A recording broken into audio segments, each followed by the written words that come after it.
Hello and welcome to the web series ZeroPM Pieces. In the ZeroPM Pieces, the researchers in the project will tell you about one piece of the ZeroPM puzzle that they're working on. So without further ado, here comes a ZeroPM piece. All right. Hello, everyone. My name is Romain. I'm a PhD student at Stockholm University, and I'm working on the implementation of the essential use concept and what does it mean to use it in practice. And today I'm going to present to you how the essential use concept can be related to the functional substitution approach and how these two approaches can help each other. But first off, I think it's important for everyone to really understand what is an essential use. So the essential use concept has been first introduced in the Montreal Protocol at the end of the 20th century, where the parties agreed to use this concept to guide the phasing out of the ozone layer depleting substances. And in this agreement, the parties agreed that a use of a harmful chemical should be considered as essential only if it is necessary for the health, safety, or if it is critical for the functioning of society, and that there are no available technically and economically feasible alternatives that are acceptable for the standpoint of the environment and human health. But more recently, in 2018, a group of researchers suggested to use this essential use concept to phase out PFAS. And in this paper, they suggested to categorize the different uses of PFAS into three categories to differentiate the uses of PFAS that are non-essential from the uses that are essential and the uses that are substitutable, which are those uses that could be considered essential, but for which there are alternatives that are available on the market, and so for which the PFAS could be already substituted. Following that, the European Commission in their chemical strategy for sustainability suggested that the essential use concept could be implemented in all chemical regulations at the EU level. And last year, in April 2023, the consultancy agency WSP proposed a framework to implement this essential use to guide the phase out of the most harmful chemicals. So this is an overview of the framework here on the screen. It's a bit complicated, but roughly there are like three main steps.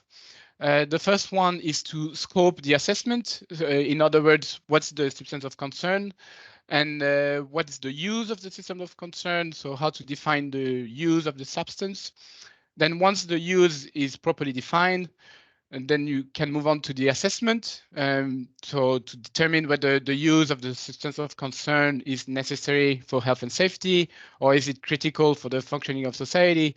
And are there no alternative available, no safer alternative available for that particular use?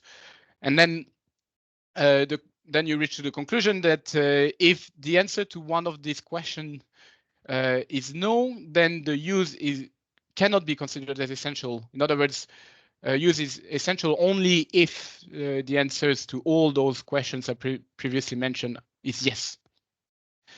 In parallel, a group of researchers published a viewpoint in 2022 where they suggested that the essential use could be combined with the functional substitution approach to help in the assessment of whether or not the use of a substance is essential. So the functional substitution approach has been introduced in 2015, where the authors that put this together suggested that when you consider the substituting a harmful chemical, you should consider three different levels of function of this chemical. The first one is the chemical function. So that's the technical function of a chemical substances that is defined by its molecular structure and its physical-chemical properties. So it could be a solvent, heat stabilizer, corrosion inhibitor, and so on. Then the second level is the end-use function, which is the specific purpose of the chemical substance in a particular product or process. In other words, what does it bring to the product or industrial process? And the last level is the service, In other words, what does it bring us as consumer or for society to have such a technical function in a particular product, or what do we get from it? So I realized that it can be a bit fuzzy, so I have an example for you to illustrate this. That's coming from the first project I did as part of my PhD, where we looked at the uses of persistent, mobile, and toxic substances in cosmetics. And we used 3 different case studies. So that's one of them, Allura Red, which is a pigment that is used in lipstick, general makeup, and all kind of cosmetic products, actually, so soap, for instance. In all cases, the chemical function is the same. That's a pigment, so it's just providing color. So the end use, again, is all the same, regardless of the product, is to provide a color to the formulation of the cosmetic. But then if you talk about the service, then it's a bit different. In the case of the lipstick, the service will be to provide the color to the lips. In the case of the makeup, it's to provide color to the skin. And in the case of the soap, that's only for marketing purposes. So that's an information we got from an interview with the industry representative, where they told us that they put pigment in the soap, for instance, like red pigment in the soap that smells like strawberries, because us as consumer, we prefer to have a red soap if it smells like strawberries or raspberries or cherries and so on.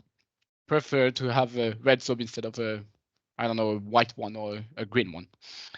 So once you determine what's the function, the different functions that substance can provide, you can answer a first question, that is whether the functional use of the substance of concern is necessary for the performance, the technical performance of the application. So if we take the example of Allura Red again, in the case of lipstick or makeup, it is a red pigment that provides the color red to the lipstick or the makeup. In other words, if you take the pigment out of the formulation, then it's going to be completely useless. So then it's going to lose completely its technical performance, its performance. So then in that case, we can say that the red pigment is fit for purpose in this red lipstick or makeup. But in the case of the soap, if you take the pigment out of the soap is still going to be able to clean. So in other words, the red pigment is not linked to the real function of the soap. So in that particular case, we can say that the pigment is not fit for purpose. In other words, it's not essential in the soap. So there's not even a need to go further in the essential use assessment. In that particular case, we can say that Allura Red is not essential in the soap, so it can be phased out completely, and there's not even a need to find alternative for it. So we, in the second project of my PhD, try to do this reasoning for the uses of PFAS. So that's a work that we did to develop a database of alternative to PFAS that is based around this functional substitution approach, where for each use category of PFAS that we have, we try to list all potential applications of PFAS, and for each applications, we try to determine what's the technical function of PFAS, what's the end use of PFAS, what the services that they provide. And based on all this, we were able to identify alternative. So we build up this database mainly based on the information that is in the restriction proposal that is being discussed at the EU level at the moment, and it has been complemented by some former studies on uses of PFAS. But in general, so we have 18 use categories of PFAS that are subdivided into 274 different applications. And among all those applications, PFAS provide 39 different technical functions that are translated into around 200 services. So we can say that PFAS are providing a high diversity of different services. But mainly they act as waterproofing agent, heat stabilizer, and corrosion inhibitors. And that's mainly to enhance the durability of the product, the coatings, or the process they're used in. But then we dived into a bit more into the details, and it turns out that in the majority of the applications PFAS are used in, they provide more than just one function and more than just one services. And that's what makes it extremely difficult to find a proper alternative, because it is highly unlikely that we will be able to find another chemical that provides the same diversity of functions for one application. So it is more likely that PFAS will be replaced by more than just one alternative, which makes it really difficult, of course. So that's what we had. And then the questions that we still need to answer now is like, are the functions delivered by PFAS necessary for the technical performance of all the applications? Or are there instances where they are just not needed? And are they, in the cases where they provide more than just one function, are all the functions really critical for the applications, or are they functions that are a bit more critical than others? So then when you look for alternatives, you should focus more on the critical functions and forget about the nice to have ones. But of course, this can be done only on a case-by-case basis, so it should be the topic for further work. Then once we know that the function of a chemical of concern is like fit for purpose, or it's like critical for the performance of the application, comes the second question of the essential use, which is to determine if the use is necessary for health, safety, or if it is critical for the functioning of society. And for that, I think it's really important to make clear that the question is not, is the chemical substance necessary for health and safety? It is not whether the product or the process is necessary for health and safety or critical for the functioning of society. The correct question to ask is the function provided by the chemical of concern in a specific application necessary for health and safety, or is it critical for the functioning of society? So if you take the example of the lipstick or like the Allura Red, the good question is it critical, necessary for health and safety, or critical for the functioning of society to have a red color that is the specific red color provided by the red pigment in question? I don't have the answer to that question. We didn't investigate that, but it's just to properly phrase the problem. And for that, in the WSP report that I mentioned earlier, they have listed some criteria to help answer this question. The criteria are here on the screen. I'm not going to go into the details now. As I said, I didn't do this assessment yet, so this should be, again, the focus for further work. And lastly, regarding the availability of alternative, here again, the functional substitution approach can help, because it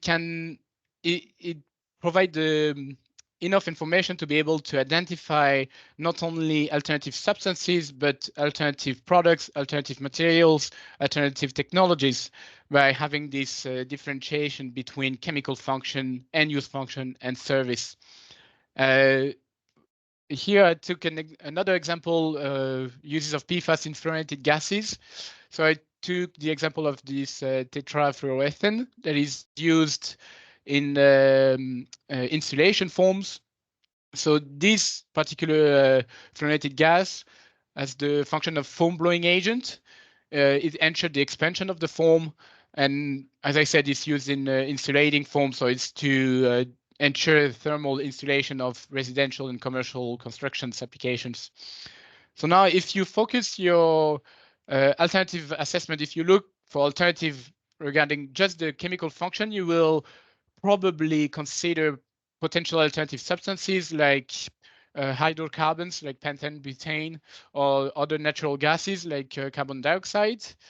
If you focus your assessment more on the end-use function, so you want to have a foam that insulates walls, then you may consider alternative products like water-blown foams. But then if you focus your assessment on the service, which is you want to thermally insulate a building, then you might consider other type of materials, insulation materials such as fiberglass, hemp, or wool. And whether, like, depending on the type of alternative that you are considering, you might do different type of alternative assessment. So it might scope differently your alternative assessment afterwards. So I would say it's a crucial step to consider any type of alternative when we are like trying to determine whether or not there are alternatives available. So to sum up, I think that the functional substitution is really helps to properly define the use of a substance of concern, so to properly scope the assessment when we want to determine whether a use is essential or not. It can help to identify the unnecessary functions provided by a substance of concern. In other words, those functions for which we don't need alternative because they're simply not needed. And it also helps to identify any types of potential alternative and go beyond just the drop-in alternative chemicals. And with that, thank you for your attention, and I'm happy to answer questions. ZeroPM, Zero Pollution of Persistent and Mobile Substances. This project has received funding from the European Union's Horizon 2020 Research and Innovation Programme under Grant Agreement number 101036756.